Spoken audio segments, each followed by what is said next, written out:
Hello, and welcome to our special International Women's Day webinar. We are here at Northern Power Women and We Are Power HQ. We don't believe that International Women's Day is for one day. Never, ever, ever. It's every day, to be honest. That's in our world. That's the way we feel, because there are so many phenomenal humans, role models out there doing fantastic things. And what we've done this year on International Women's Day is we've created a smorgasbord. Who'd have thought I'd be saying that on a webinar? Of opportunity and conversations.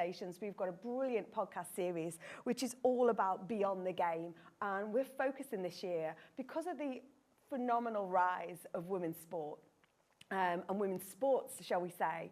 We wanted to highlight and bring together some of the champions from across different specialisms of the game, different sports and different roles, and for them to bring their insights and top tips. And that's what we've been doing on the podcast, and that's what we're going to do here today. I'm going to introduce you to our three fantastic panelists in a short moment. But yeah, we want you to be able to kind of think about, take away some of the great insight that you're going to hear today, because not everybody, whether you're in the world of business or the world of sport, nobody has that one straight trajectory on whatever their career path is. So we want to be able to bring some of that for you to be able to take away.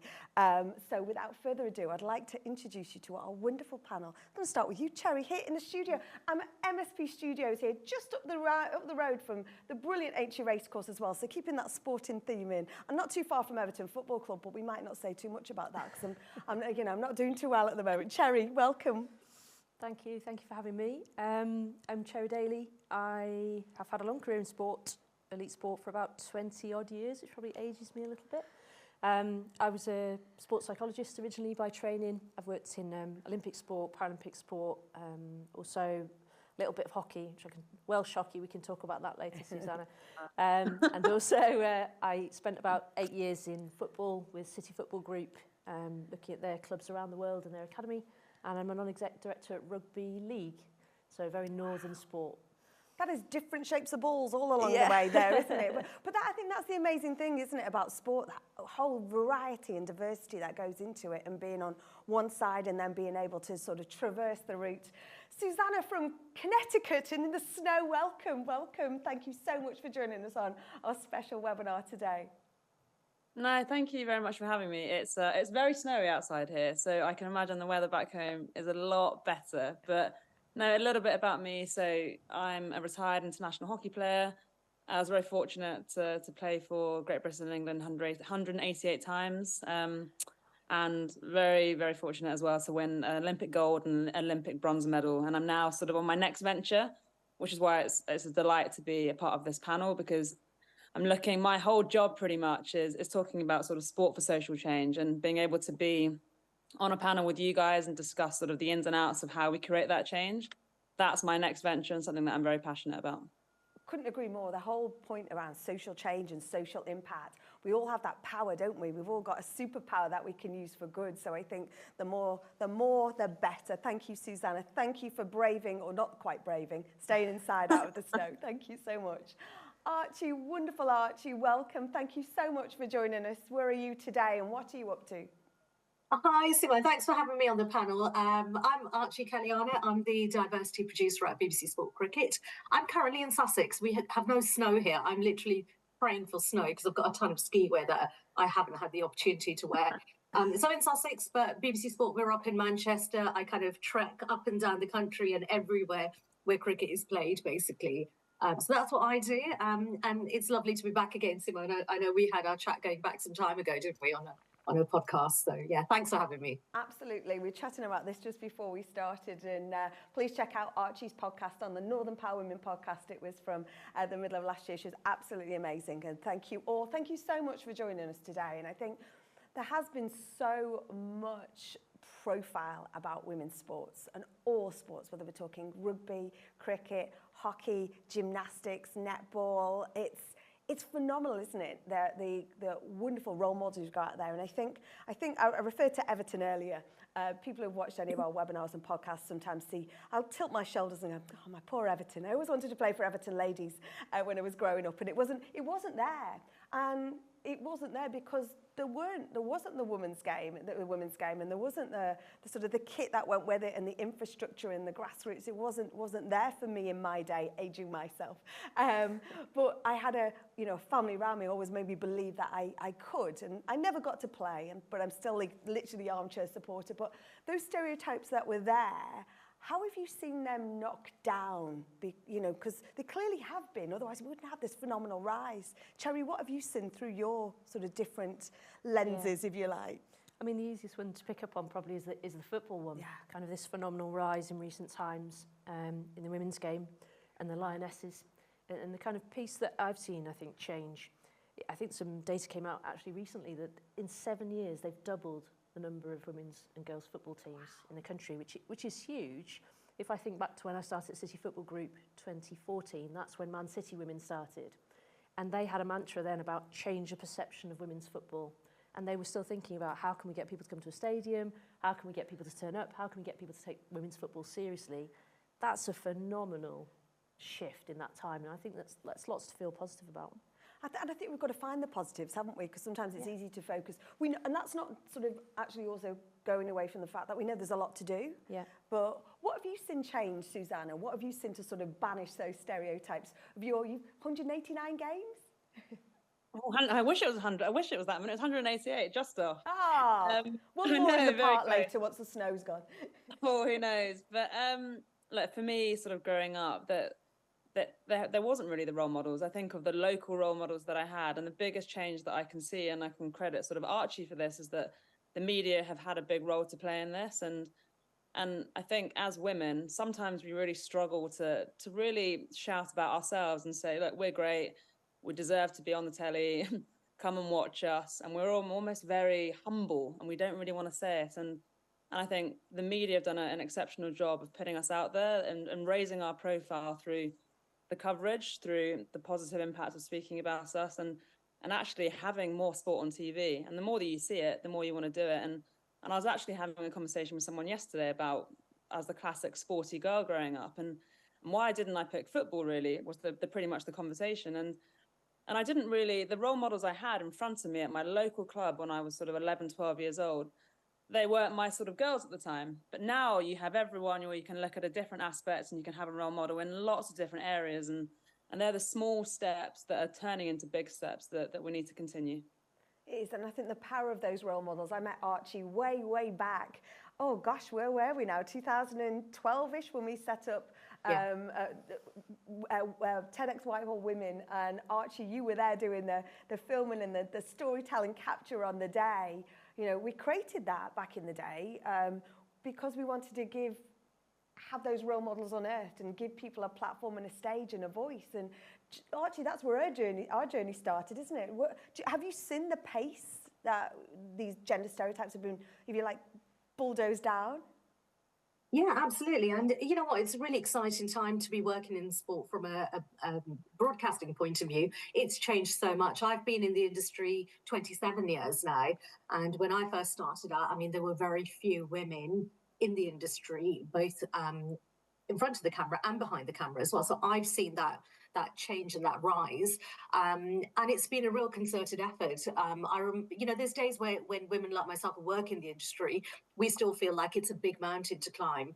But actually, things have changed rapidly, and the success of fantastic athletes, whether it's the Lionesses, whether it's our England cricketers, the women's IPL in India, for example, all these fantastic athletes out there, we are telling their stories. And I think the reason why the pace has changed so quickly, because of, first and foremost, the achievements, the sporting achievements, they are brilliant at what they do.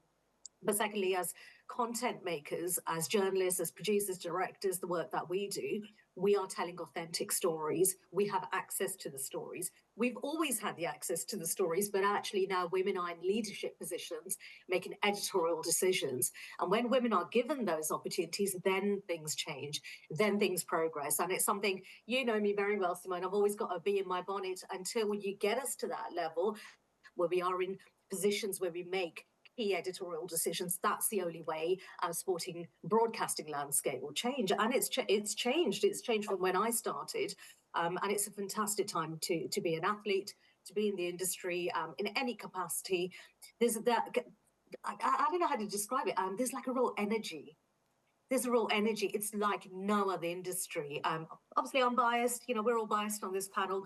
It's like no other industry. That energy, that the hope, the drive, the ambition, it's all there at so many different levels.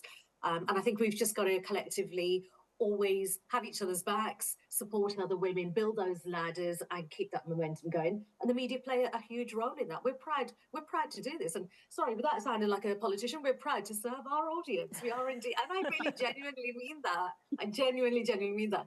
It's an honor, you know, when you bump into people and they talk about the programs you've worked on or what you've made. It's an absolute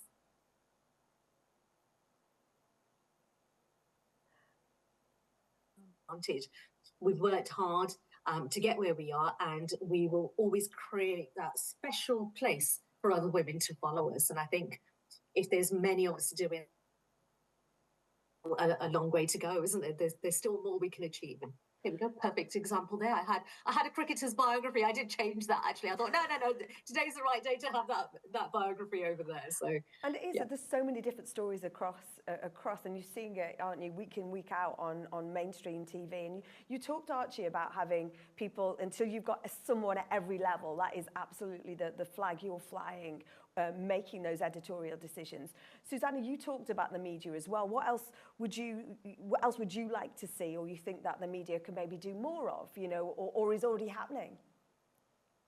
If you look at the media, if you look at sport, I think of the main thing for me is I think of myself as a young girl, the sporty tomboy, everyone expected to play sport, honestly, and be gay. I did play sport and I did end up being gay, of course. However, people expected me to be that way. And I think we have this stigma around gender stereotypes of how you're meant to be, how you're meant to look, how you're meant to behave. And it stops people from potentially doing things that they want to be able to do. And I even think of a situation when I did an internship in the insurance world. And my mum, love her to bits. However, she was like, Susannah, you've got to dress a certain way. This is how it works here. That's now changed, and it really has. And that's in the last sort of 5, 6, 7 years. And I think within the media, they're showing all these stories. It's not just someone who looks a certain way. And that's why the diversity piece for me is that you can touch one heart and you can see one kid in a school, or you don't know the levels that you can get to by doing such a small thing or such a big thing. And it's not just the huge stories, the success stories. Success can come not just from winning. It can come from, for me, a kid picking up a stick for the first time. And I think if we can give every single person the opportunity to have a role model by seeing someone just do a simple thing exceptionally well, have a smile on their face. And I think traditionally it used to be about winning. This is what we talk about in the media. Whereas now it's about, this is what you can do. This is the change you can create, not just for yourself, for the world around you. And the media is certainly doing that, but we still need more of it, like we do with everything. And it's for us to continue to keep on pushing that we get that.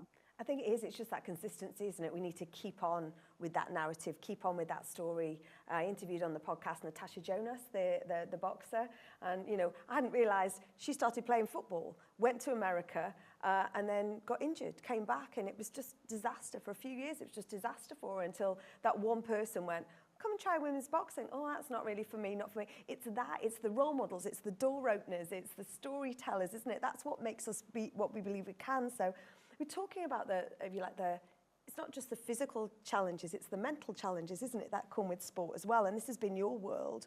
We know that athletes, particularly female athletes, can face these challenges. How would you see that, the changes in getting rid of some of those obstacles, the mental pressures? Yeah, and I think it's worth picking up on both of the pieces you said there. There's some distinct challenges for female athletes, physical and mental.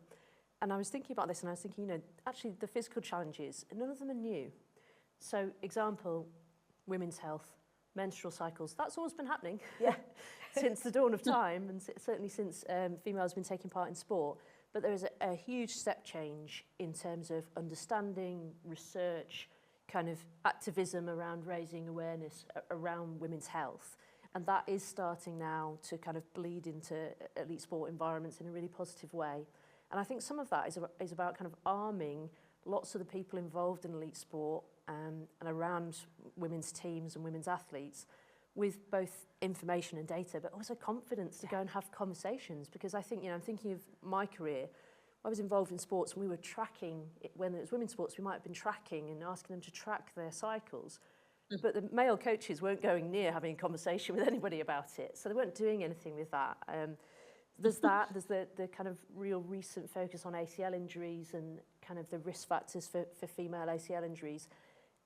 Many moons ago, I was doing my research, my PhD. I was sat next to someone 20 years ago researching the ACL injuries in women. It is not a new thing, but this is about kind of this media piece. Because the Lionesses are so high profile, and because some of them have incurred these sorts of injuries, not suddenly, but fairly suddenly, people are starting to pay real attention. But this is a positive thing, right? Yeah. So now we'll start to think about, okay, there are those predisposing risk factors to those types of injuries. What are we doing to adapt training? What are we doing to understand biomechanics of women, specific football boots, whatever those things might be? So it is progress, and I think there's lots to celebrate, but none of those things are new, I guess. And on the kind of mental side, I think that's a really interesting one as well, and I'd love to get Susannah's view and experience of this. In my own experience, there's a different social dynamic in men's teams to women's teams, oftentimes.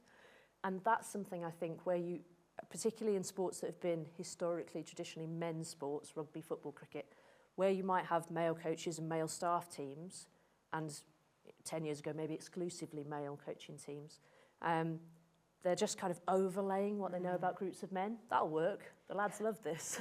And it wasn't working. So I think that kind of piece around social dynamics is changing. What it all comes down to is engagement. People are engaging better with athletes and with women to ask them, what's this like for you? What works, what doesn't?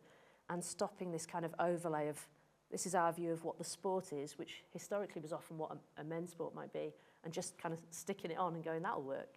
So I think there's a real step change there and lots to be sort of very positive about. And that's the education piece, isn't it? It's the education informed in how much of this is going on in schools, and maybe we'll come back to that. But that mental health or that mental well-being, Susannah, what have you encountered as part of some of those unique challenges? Like Cherrie says here, it's not just a case of, okay, we'll just adapt it slightly, or, and like Cherrie says, it's just, none of this is new. Yeah, and I mean, we've been hearing about this for years and years, but actually the point of, as an athlete, you always give the information, everyone asks for the information, but traditionally, and it's not this way so much in hockey anymore, but it's again a very male-dominant world in leadership roles, and the conversation about your menstrual cycle, the conversation about mental health it's always been a bit of a tricky one to have. And I was actually thinking about it earlier. As a youngster, you find it very hard when you're not that secure of your place, when you're not really sure what place in the team that you have. And I found it very tricky as a kid. Growing up, where I found myself a lot more secure, thought I was more likely to get selected, those conversations to me were a lot better. I was a lot better at happening. And if I think about what the coaches and sort of leadership would do, it has certainly changed. But unfortunately, that's probably because women have then stepped into those roles to really educate the people in those positions. And I think we talk about educating sort of the people around us. It's also educating the athletes of this is why you're feeling this way. These are the resources that we can give you. Can you look at an independent source instead of being within your environment where you have different options? And that is starting to happen. And I think, unfortunately for me, the way I look at it is that we've had some ACL stuff, and it's again, why is it now being talked about in the media? Because of just that. This stuff has been happening for a very long time. And you'd hear as athletes that, yeah, we're going to reduce your weights when you go to the gym, when you're on your menstrual cycle. We're going to have these conversations, and it wouldn't really happen. And that stuff is changing. And because of the research, because of the buy-in from everyone. And if I think of not just that, it's our male and I can only speak about hockey in this respect, it's our male counterparts. They're really singing about it as well, and really trying to understand, because we're all in the same environment. And when I think about the vulnerability piece as well as men, and again, the social sort of the stigma of being a man, being a woman, the men, there's been a very recent article, our men's team have really started to have that vulnerability piece, have really started to open up. And it's no coincidence that their hockey and their gameplay is becoming a lot better. And I think that stuff should really be shouted. We should really shout about that. We shout about our women doing well. But our men, they're copying us. They're trying to learn from us. And actually, that's a beautiful thing to speak about. And that stuff I'd like to see more of. And do you think we're getting more of that, Archie, within the media as well? I know you've got a lot of, you know, like your Netflix documentaries. There's a lot of some real specific ones around specific sports or specific individuals. Fascinating. Yeah, absolutely. And the appetite's there for it. I think, again, having been in the industry for such a long time, I remember in the early days, these kind of authored pieces, reality shows, you know, whatever the genre is, but featuring really high profile sports women, you know, it was hard to get things like this commissioned, I would say 20 odd years ago, whilst now the appetite is definitely there. First and foremost, it's human interest, isn't it? It's storytelling. And that's what mainstream audiences, primetime audiences want to see. Susannah, as you said, you know, it's not just about winning, it's about the story, the journey getting there as well. So yeah, there's a massive change, and that appetite is just growing and growing. The more successful our female athletes become, that appetite is increasing even more. There's a wide range of really, really good content across all the different streaming platforms at the moment, and you know, it's just something that we want to build on as a broadcaster. We certainly want to build on that as well. And you talked about vulnerability, Susannah, and I'm looking at the book on Archie's, you know, of Serena's biography on the bookshelf there. I think that was one of the things that has come into play, is that style of vulnerable leadership. You know, sort of it's a different style. It's not I'm going to be the same as Sir Alex Ferguson, or I'm going to be the same as, you know, it's not, it's taken on a whole new identity, this vulnerability. Have you seen that across your sport, or do you see it collectively across most sports now? I think collectively everyone's getting to that space, again, because we're really talking about it and we're showing, again, the positive stories that come from having that. And then if I look at sort of the experiences I've had and people around me, unfortunately, sometimes you've got to have a setback to realize this is how you need to behave. This is what's going to, I'm going to say, help you find a way to win. And you have to experience that, and that's not just in sport, that's in life, to figure out what's the vulnerability you've got to show to succeed. And I can sit here and preach about it, but in sport, I was brilliant at it. In my personal life, terrible. So we all know sort of the right things to do. We read these things, and actually it's trial and error. You've got to figure it out for yourself, and you've got to look at the sort of resources and the people you have around you and the experiences that you had. And it's certainly improving everywhere. But I won't say, if you look at, and we can all pick out the sports that we think potentially aren't really doing that. And again, when you put in competition for places, when you put in money, when you put in sponsorship deals, when you put in, and the word vulnerability is very well used, but a lot of people still see it as a weakness. And that is certainly changing, and that language is changing, but the language of that is certainly still there as well. And for us, we all need to get to that point where you believe that showing that vulnerability is a real positive. If you reach that bit, then it's going to help you succeed. But again, sometimes you've got to figure that out for yourself and fail along the way. I think that failure along the way, I think is key as well. I think, isn't it? We talk about failing fast. I think if we're trying to sort of grow from a grassroots, sometimes if we're trying to get more girls into sport, sometimes it's important to talk about the failure. And you know, it's not just about going, here you go, I'm going to go there every week, and all of a sudden I'm going to be Susannah, and I'm going to have these medals, and I'm going to be able to do this. But it's not always as straightforward as that, is it? What is out there that you are impressed with that is getting more girls into sport? Yeah, I mean, there's a lot of talk, isn't there, about kind of the concern, and quite rightly, about falling levels of young girls getting involved in sport. I think it's important to call out some of the good work that's been done, though. So if we think about Youth Sports Trust, as CEO of Youth Sports Trust, Ali Oliver, definite power woman, and they're doing some great stuff. They've got a campaign, Girls Active. I'm going to caveat this by saying participation is not my specialist subject, but I've seen some things on that. And what I found interesting about it is they're really looking at kind of putting girls at the centre of it, like schoolgirls. So they're saying, actually, they should be using PE as a source of confidence. So when we talk about this thing about failing, exactly as Susannah said, failing is a difficult experience, but ultimately can be a confidence-building experience. And so safe failing for girls in school settings, I think, is important. They're also talking about role models. You know, we hear that if you can't see it, you can't be it thing so much. They understand the kind of piece for there. But they're trying to integrate the opinions and the kind of input of young people, young girls, into that project and that research Girls Active, so that actually they're driving what they want school PE to be like. And as you spoke about, as Susannah might have talked about, I wanted to play football when I was a kid. What team, Cherrie? What team? Spurs. Oh, okay. And I really wanted to play. I got to the age of 11 or whatever and was said, no, you can't play, only boys can play, etc., etc., and ended up playing a bit of hockey, not quite as well as Susannah. And so, you know, you have those experiences. But now, I think with things like that kind of project from the Youth Sports Trust, they're trying to say to young people, what do you want to see? Mm-hmm. Do you want to see netball and rugby and cricket and whatever? And also, how do you want that to be done and engaging with them? And it comes back to the same thing we talked about with the athletes, actually talking to the people who are having the experiences. So for anyone who's sort of watching this and listening who's got girls of those ages, I think you can get involved. I think you can literally contribute to that research if you search for it online, which is really important. Brilliant. We'll put the links in as well into the notes on this as well, the Girls Active. Susannah, you're passionate about that, the grassroots side of sport, aren't you? It's where I was thinking about what I sort of do and where I coach after this, and actually the grassroots, it's not just about the elite level.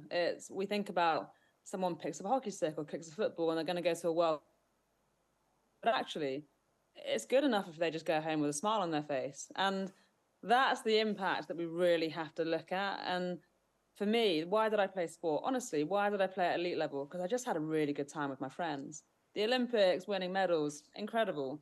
But the impact that we can make, and the beautiful thing about women's sport, and I really hope it always is this way, is that you're able to have access to the likes of myself, to lots of athletes that will take the time to speak to kids at a local football club or a local rugby club. And that's all you really need. And at the grassroots level, it's very simple.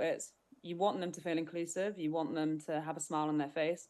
The things that hold us back are potentially really simple things like changing room access, all of those things that can be changed. And that stuff can be changed very easily. But we have to look at the impact this has on grassroots. And again, that isn't just by winning. That's by taking it a real step back. Why do people play sport in the first place? Why do people go for a walk? Why do people go for a run? That then can turn to elite level. But fundamentally, it stops crime. It keeps you happy, you're better at school, you keep fitter, you're healthier, your mental health is better. That all comes from a very young age. And that's what everyone is certainly looking at a lot more. And that's something that I'm very passionate about individually. And we've talked about the world of sport as we did in the intros today.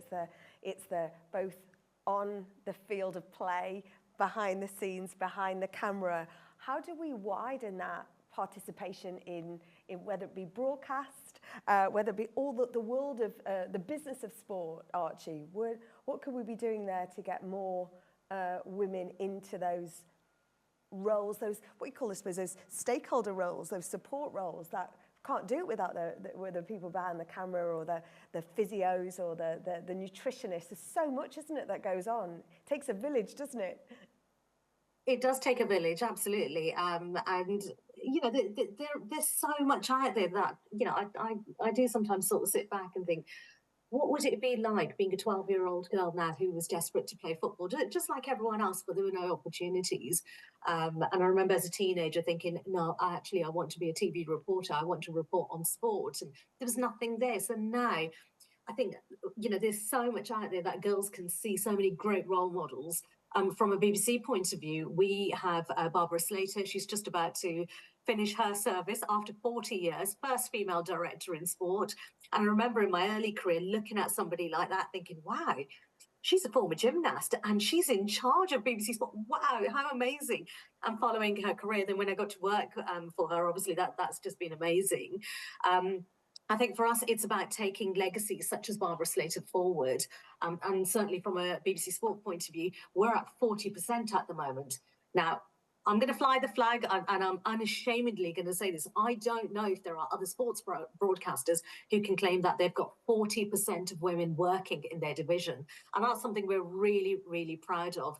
I think, as I said earlier, it's about getting women into positions where they can make decisions. And I've said this time and time again, for goodness sake, stakeholders out there, whether you're a sporting governing body, whether you hold those decision-making powers, give us the board seats. That's a really important thing that you need to do. And I can see, again, over the years, boards are now changing as well. So when it's right at the top, it then trickles down. And that's a really, really important thing to happen. Leadership roles, that visibility, whether it's on screen, whether it's off screen. Certainly, again, from a BBC point of view, we have Claire Balding, we have Gabby Logan, Isha Guha. We've got these fantastic powerhouse women who are elevated. It's not just about those male commentators and male pundits that we grew up watching, and that's the only figure that we knew. Now that landscape has really changed, and I think there's still plenty of work to do. But like I said, thanks to people like Barbara Slater and some of the fantastic colleagues I certainly work with, it's changing rapidly, and we're opening doors, building the ladders, and making sure that we've got that visibility. And it doesn't matter in which capacity, whether you're in the back room, whether you're in a coaching role. It doesn't matter for a young girl, I think, to turn up to cricket or to football, for example, to see a female coach, to see a female physio. It's that visibility. It's they can see somebody that looks like them.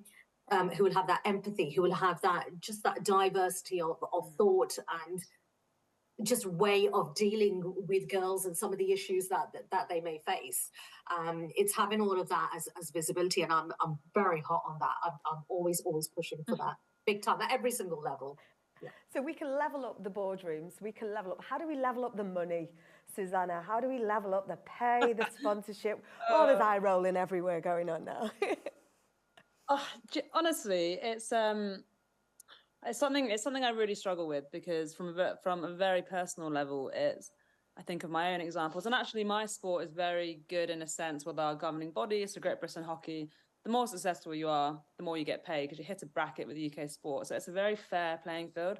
However, our male counterparts have bigger sponsorship deals. They're paid at clubs. All of these things still happen, and unfortunately, for a female, you've got to be a loudest voice still at the moment. You've still got to say, this is what I deserve. This is how good I am. And for someone like me, I find that very, very, very difficult to do. Most of the things I do are for free. I don't have the heart to ask for stuff. And I think of someone sort of in my position on the male side, they will always ask. And if I'm really honest with you, I don't know the answer. I think we've been speaking about this for years, but I actually think it's, for everyone, educate yourselves, understand. It's if you go to someone, for example, for a sponsorship deal, if you think of the world of work, if someone has a young daughter, emotionally they're more engaged. They'll listen. They'll really think, this is going to impact me. If it doesn't impact them, people don't tend to look at it in another way. And we have to think of it in a sense that this may not directly impact me, but it impacts people around me, it impacts the world, it impacts a young granddaughter I can have. And that's the line we've got to go down. You've got to find that emotional piece to really get people to listen. And the biggest piece of that is educate our kids. Start now, educate them. So when they're in those positions, they think of it a little bit differently. And that certainly is starting to happen. I can see it. One of my best friends' kids, they're 10 and 11. And the language, honestly, it's a credit to them and the schooling system, because the language they use is fair. It's really fair. Us growing up, we all still get it very wrong. And so it is starting to change, and I think the education piece behind it, and for not just ourselves, really trying to put ourselves out there, it's for everyone else to back us along the way as well. And remember that if it doesn't impact you, you'll still be impacted in some way at some point. So to look at it from a very whole-rounded view instead. Isn't it? We always talk about there being the small steps, the small millimeters, because they'll all add up, won't they? They'll all add up. So we can all use that voice. So we can all, if you like, sometimes put our big girl pants on and go, oh my gosh, I'm going to ask for some money, or I'm going to try and up or negotiate, because it has been different. And I think that's where the world of work, the world of business, the world of sport, I think we have to. It's progress, not perfection. What can sports bodies do to play their part as well? We've talked about the media, we've talked about the sponsors, we've talked about now the sports, those organisation bodies that sit around this. What can they do? Yeah, I think governing bodies have a huge part to play. Susannah makes a really interesting point there. If you compare and contrast, because we're talking about women's sport, but of course there's so many formats of women's sport. In Olympic sports, a medal is a medal. If you're UK sport, whether it's one by a man and one by a woman, they value them very equally. In some of the more traditional sports, like we've talked about football, rugby, and cricket perhaps, that it was a men's game originally, and so there's a different journey. I think in terms of national governing bodies, because I'm on the board at Rugby League, I'm going to take the opportunity to plug some of their good work. I think they've done a really great job, particularly in the last year or so, of progressing the women's programme, the Women's England programme, and also the women's kind of club scene. And one of the ways they've done that, I think it's two different things. One is kind of exposure. So if we think about the Challenge Cup final, which is the biggest event in the men's league game, it's a cup event, but it's for clubs. It happens at Wembley, so everyone kind of goes down north to this massive event. But last year they put the women's event there as well, which is a big deal from where they've come from. They got, I think, 8,000 people come and watch them. So that's great, Challenge Cup final. But when it came to the women's grand final for their league, they actually positioned that as a standalone event. So they're trying to do both things. They're trying to give them exposure. I think it was live on the BBC from Wembley. But then when it comes to the second event, they go, well, let's have a go actually and see if it can stand on its own 2 feet a little bit. And they got, I think, 4,500 people through the gate, which is a really good crowd for an event like that. So they're starting to show that they can stand on their own 2 feet, and that's really important. And that's something I think we need to think about in terms of, yes, there's some great work there going on at the RFL, and they're making progress, but it's not as simple as if they came out tomorrow and said, let's make sure everyone's paid the same, for example. Actually, we need to be careful, I think, when we talk about equal, because we should be thinking about minimum standards. So, for example, medical care and those sorts of things should be expected to be the same across both genders. But I think if we're thinking about investing in the women's game, then investing in commercial, investing in digital, investing in all things around the game to allow it to grow will give us a better chance of having women's forms of sport that are more sustainable. And I think we talked about this in the build-up. I think we should be really careful about assuming that the men's model is the one we should copy in any sport, because there's quite a few examples where, in some respects, that's not gone too well. Yeah. And we should think about, actually, it's not about mimicking what's gone before in a particular sport, but building a really successful and sustainable opportunity for the women's game. So in the rugby league example, so we could get that to a point where people aren't having to combine it with jobs. But actually, if we just overnight said, well, the most important thing is paying everyone the same and paying all the coaches the same, clubs would not be able to sustain it, and it would just be too difficult. So I think it's that sustainability that's an interesting. I think because that's a whole lot. It's not just a quick fix now, is there? And I think that was one of the things about the World Cup, the RFL World Cup, which was obviously stalled because of the pandemic. Because I remember there was the big promo going around. I remember doing some stuff over in Newcastle and in Manchester with Jodie Cunningham, I think, was it? Right. Yeah, and I just remember the thing that stuck with me was the ambition was that the men's, the wheelchair, and the women's game was all going to proceed at in the same stadiums at the same level, and that was totally amazing. It's like 2012 Olympics when we said, right, the Olympics are going to, the Paralympics are going to be on that, that same level, and it almost transformed the whole thing. And they built it on that brand of the most inclusive World Cup ever for Rugby League. Yeah. And we talk about board representation. I've been on the board at Rugby League for a year, and in that year, 3 out of 4 of the non-exec directors are women. And, there's a very different feel there. We kind of encourage them, who are we going to talk about from the performance teams? Let's start with wheelchair. They're the world champions. We don't start with the men because the men have always been the biggest sport. It's super interesting. And I think that is that cross-learning, isn't it? We can always learn from other sports. Men can learn from the women's, that's a perfect example from the wheelchair game. I think one thing that does seem to sit against certain sports is some of that. We do negative here much, but how can we overcome and combat some of that, the harassment factor? You only have to look at social media, and irrespective of what sport it is, if there's a female commentator or a female referee, they get absolutely blasted. How do we overcome that? How do we get away from that? And I won't name any names. I interviewed somebody recently on a podcast, and she said, I don't want to say that person's name. I don't want to do it. I want to just say that, this is not acceptable. We need more advocates. Is advocacy the answer? Having more male advocates that stand up for women's sport. Is that important, Susannah? You sort of answered your own question, really. Probably not like me. No, but it is, and it's again, it's looking at it people live in fear of saying something that's going to, one, cost them a job, two, cost them a promotion, three, it's all of those things. And I think if you look at the backlash that people get, there's so many examples we can think of on social media where, if you think of even Kaz Khani, simple things like that, where you look at the mental health piece as well, it's really people standing up to say this cannot happen in the female world, in the male world, in any world. And I think this is where it becomes a very equal playing field, that it's that there's certain behaviors that just aren't acceptable. And that's where we really have to stand up for what is simply right and wrong. And that, for something, for me, I think of my own personal examples. I've been very fortunate, but have I had harassment? Have I had sort of discrimination? And there's one example when I was a kid, not even a kid, I must have been about 21, and people would really, really say, look, what that outfit you're wearing looks so gay. And I was like, what's gay? I don't even know why it looks gay. And I never said anything back. I just sort of accepted it. And it was my favorite top, my favorite vest. And these were people in my team. Anyway, about 6 years later, I had the courage to say, do you know what? That really actually offends me. And I said it to all of my teammates, and I got every single person actually called me and apologized. And the reason I tell this story is that I had to be someone that really stood up for myself, but no one else around me did. And we were a part of that era where we'd laugh, and it's easier to laugh at things when it's happening to you. It takes real courage to say, do you know what? That's really not okay. And the biggest, almost everyone listening, and for me, it's how do you deliver that message? If you go at that message, and people can make mistakes, if they say it in a bad way, of course, we go down a bit of a different route. But for someone to go and say, look, that language isn't okay, that's not acceptable, please, can you think about it from this perspective? People then tend to react a little bit better from my own experiences, and have the opportunity to have the conversation. Allow them to ask you questions, vice versa. And that may not happen as high up as the media, but that can start from conversations at home.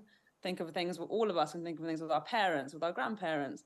Those are the conversations, things that start. And for me, I kick myself daily for not saying something sooner. And the reason I do is because I would have had young girls around me that wouldn't have worn a vest like that because of the label they would have been given.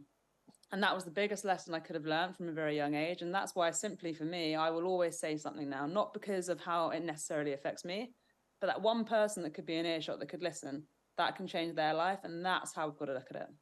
And that's how you use your power for good. I can't believe we're at our final question, and I think Susannah's led us lovely onto it, which is about cultural. You know, how do cultural attitudes towards gender roles impact in female participation? But actually, what would be your one thing that you would ask? What is the one attitude that we could change? What is the one attitude you think that we could change to just shift this? There's no magic wand, is there? No. But what is the one thing that we could do? I'm coming to you all. Cherrie, you're first. I'm going to take the lens of, we talked about getting people sort of on both sides of the camera. So I'm going to think about women working in elite sport, because that's been my experience. And I think there's tons of barriers in there. So one thing I would ask, I think, is for men who are in those environments to just stop and take a breath and imagine through a different lens what that world and that scenario they're creating. And this could be in any way. It could be the kind of, we're going to do this last minute and we're going to go there and do that. You're coming, aren't you? You're going to be in that meeting. You've got childcare commitments. There's that piece. There's also just, I was going to tell you this, just something really smart about thinking about infrastructure, the way they physically construct facilities in ways which are really inclusive. And I'm thinking that because lots of male-dominated sports that I've worked in, and I wonder if Archie's had this experience, as a woman, those buildings are physically often made for men and men's sports teams, and you find yourself, you know, I went to do an audit of a football club in the Middle East, and actually had, I'm not making this up, 25-minute trip to find a toilet, because there were no women's toilets. And the director of that football environment was a European man, but I had to keep saying to him, would it be possible you could take me to your office again? It's like a 25-minute walk to his office with no toilet roll to go to the toilet to come back. So we're far ahead here, but still in the way that oftentimes, you know, men are designing buildings that men would have played in and worked in, and not thinking about, well, where would the women get changed? And what if there was female refs? We've only actually got one changing room here for refs. It's those sorts of things, just stopping, taking a breath and taking a different lens on it, I think would be really valuable. But exactly as you talked about the Youth Sports Trust, the active campaign, let's have the people that we're talking about and want to impact as part of the conversation. Yeah. It's as simple as that, isn't it? Does this plan look okay? Is it okay? Yeah. Is it okay that... Oftentimes those buildings weren't built for girls and women's sport, you know, so they're trying to kind of catch up. But I think as they're building new facilities, that's got to happen. And that's obviously the challenges of some of the grassroots as well, isn't there? For sure. Archie, what can we're going to change, we're going to impact on all of those architectural and drawing plans. What else can we be doing to shift that culture? Because there is this, the things that we can do or we can influence. Yeah, absolutely. I think for me, as a journalist, as a program maker, it's about authentic stories. It's celebrating the achievements from grassroots all the way up to elite level, and it's changing that mindset as well to always make sure that you tell that story in the correct way, that whoever you're working with, they're proud to see that piece going out. I think that's the big thing for me. Susannah, I take it you can just change cultural attitudes by just going, look at my medals. Just look at me. Okay. God, no. There you go.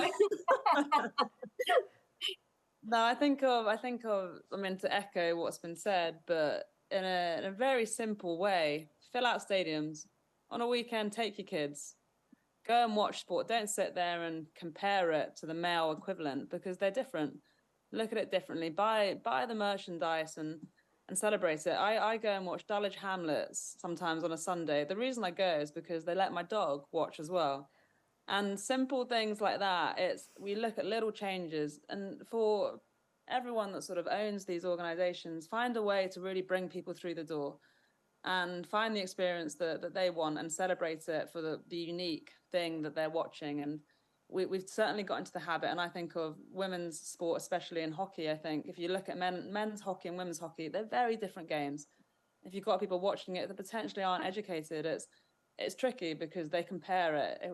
If I think of my sport as a whole, yeah, we need more people that are good at filming hockey, that women in those roles, all of these things, it then becomes more commercially viable. People want to watch it. It then becomes more spoken about. And so, yeah, get people through the door to watch, then have specialists that really want to be involved in all these sports. And they want to be involved because the beautiful thing about women's sport is that we all share our ideas, we all empower each other, and we all want each other to do exceptionally well. And we take the best bits of everyone and learn and grow together. And that's why, fundamentally, we will get to where we want to get to. And if we all keep backing each other, hopefully everyone else keeps backing us behind us as well. And it'll be an unstoppable force. And I think things like this, where we can really speak positively about it, can't even say the word, then the change will be created. And we can't just rest on our laurels. We have to keep on pushing and enjoying the process of getting there. And we go back to sort of Archie and storytelling. And for this is a journey that we're all going on together. And when we get to the top of it, we'll continue to rise. And that's when we can look back and think, what have we achieved and what will we continue to achieve? And the kids that are being born right now, they'll look at it. And I really, really hope, and I look at it and think that if they can look at their path, they have equal opportunities to do whatever they want. And they have the role models, they have the infrastructure, they can go and buy a Leah Williamson kit at the local store, and they can find the size that fits them and all of those things. And that's what we aspire to get to. And that's what we can all do to help achieve that. I love it. What an amazing panel. Susannah, Cherrie, Archie, thank you so much for joining me today. My takeaways, you've got to be courageous, showing that vulnerability. I love the whole, fill the stadiums. Fill the stadiums, or go to the small ones, take your dog. But show up, isn't it? Show up, have your voice heard, use your power for good. I think we can all be part of that positive change. We talk so often about, this is progress. It's progress, not perfection, but it's finding our own way, learning off other people, learning and supporting each other. So massively, massively thank you all for joining us on today's most wonderful webinar. What an amazing lineup I've had with me. Thank you, Cherrie, for joining me in the studio. Get back to your snow out there, Susannah. Get that hockey stick out, get the 189th game in. Archie, thank you so much. Continue to keep telling those stories. And thank you all for joining us today. Please keep the conversation going on all of our socials. North Power Women on Twitter, Northern Power Women, and all the others using the hashtag We Are Power. Thank you so much for joining me.